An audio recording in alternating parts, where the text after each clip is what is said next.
know them, you love them, you might even be one of them. I'm talking about bronies. And that's right, I'm one of them. My name is Tyson Cluse, also known as Typhoon Speed, and I'm going to be showing you how to become a brony. This is How to Brony. Let's go and join the herd. See, I used to hate that I liked my little pony.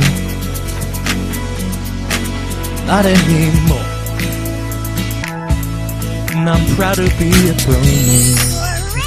Can't hear you. I'm asleep. Oh my gosh. This is live. You rock. Woohoo. Your faithful student, Twilight Sparkle. Can you explode twice? It needs to be about 20% cooler. Are you? I don't want to talk about it. Okay, so before we begin, I think it would be a good idea to take a look at some history. In the beginning. Okay, maybe not that far back. Are you done yet? In 2010, Hasbro and Discovery Kids launched a new television network titled The Hub. Along with it came a whole bunch of new shows. One of those was Hasbro's hibernating franchise, My Little Pony, which the company had decided to relaunch using Lauren Faust as the new version of the show's creator. If you would like to know more about the history of the show, I recommend you check out Saber Spark's documentary, The Brony Chronicles, where it takes an in-depth look at how the franchise began and how it has transformed into what it is today. The show quickly became popular with children everywhere, and it was deemed to be a success. But while all of this was happening, a few people started discussing the show on a website known as 4chan. People on the site were making fun of the show, but then something unexpected happened. Irony quickly turned to sincerity. The users of the site decided to actually give the show a chance, and quickly discovered that it was actually very good. These bros who love ponies are what led to the creation of bronies. Step 1. Watch the show.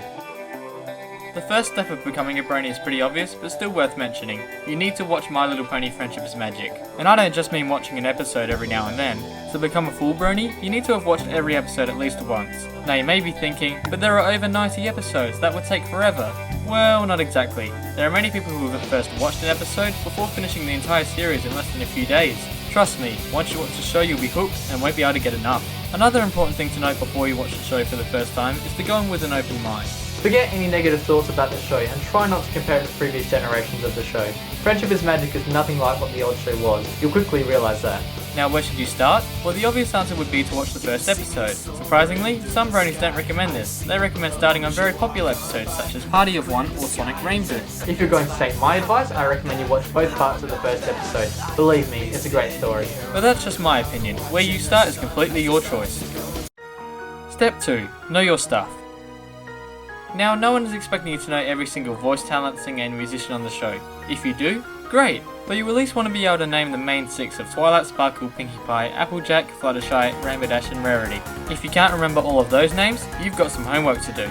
You should also be able to recognise popular background ponies such as Lyra, Dr. Hooves and Derpy. We'll discuss Derpy a little later. Also, try to become familiar with things in the brony community. These include the history of the fandom, the names of some famous bronies, and popular quotes such as 10 seconds flat. Yay. It needs to be about 20% cooler. Okay, before we move on, take a look at this picture. Notice anything different? Anything that might be displaced? Look closer. This is Derpy, or sometimes known as Ditsy Doo, or simply Untitled. That's a discussion for another day. While watching the first episode, fans of the show noticed the background pony with crossed eyes and named her Derpy. Hasbro explained it as an animation error, but said that they were planning on using her design later in the show. They then decided to embrace the name and her famous facial expression, and gave her her own scene in episode 14 of season 2. I just don't know what went wrong. This sent bronies crazy with happiness. It showed us that Hasbro are accepting us as a fandom. Step 3. Ponify your life.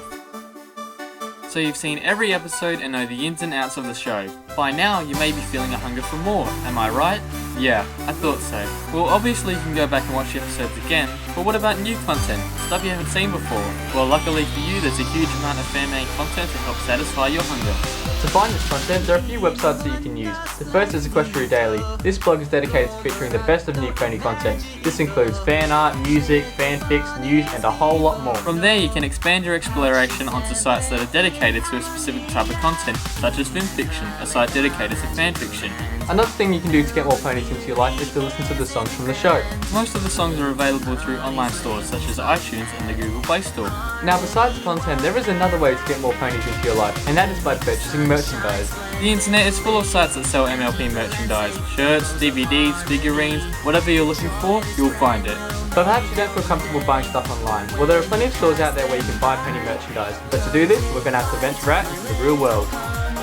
Okay, so adults playing ponies, to others that seems a little bit weird, or at least a bit different. Unfortunately to some, it isn't socially acceptable. But yet a man doing magic tricks in the middle of a shopping centre is. Go figure.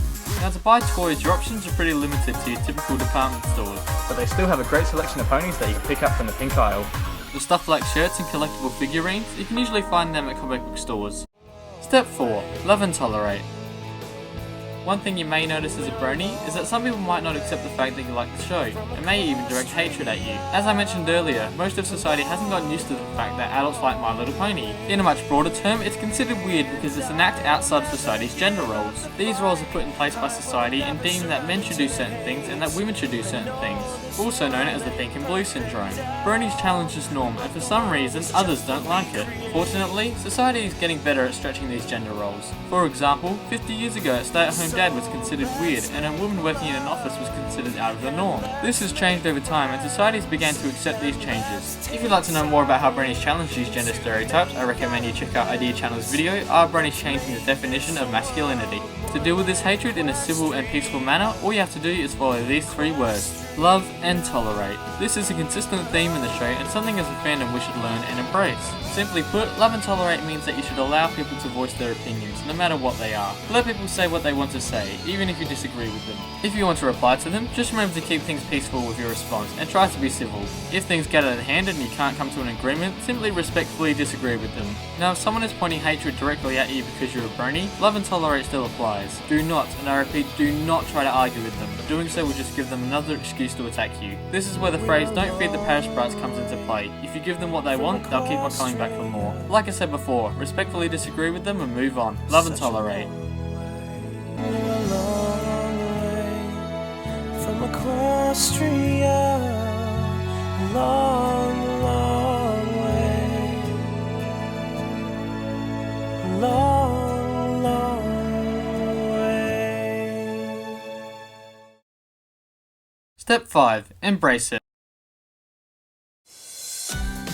So you've now learned the basics of how to become a brony. Now it's time to embrace it. That means being proud of who you are and going to things like meetups and conventions. You can do pretty much anything at meetups, from watching the show to talking about ponies or even buying merchandise, and it's obviously a great opportunity to meet bronies in your area. And remember to just have fun, because that's what it's all about. Relax, enjoy yourself, and make some new friends. At some meetups, there may even be a charity auction where bronies will bring in different pieces of merchandise and others will bid to purchase it, with either a portion or all proceeds going to a foundation. This is a great opportunity to buy some pony merchandise, whether it be made by a company or a fan, as well as supporting a great cause at the same time. Today I'm in my home state of South Australia with the South Australian Bronies to watch the season 4 finale. At this particular meetup, we're going to watch the episodes themselves, as well as some fan-made videos. We're going to have a charity auction, followed by playing some MLP CCG. The South Australian Bronies meet at least once a month and try to change what they do at each meetup. So, you now know how to become a brony. I hope you enjoy the show and everything our fandom has to offer. My name has been Typhoon Speed. Welcome to the herd. Brohoof. Let the rainbow remind you that together we will all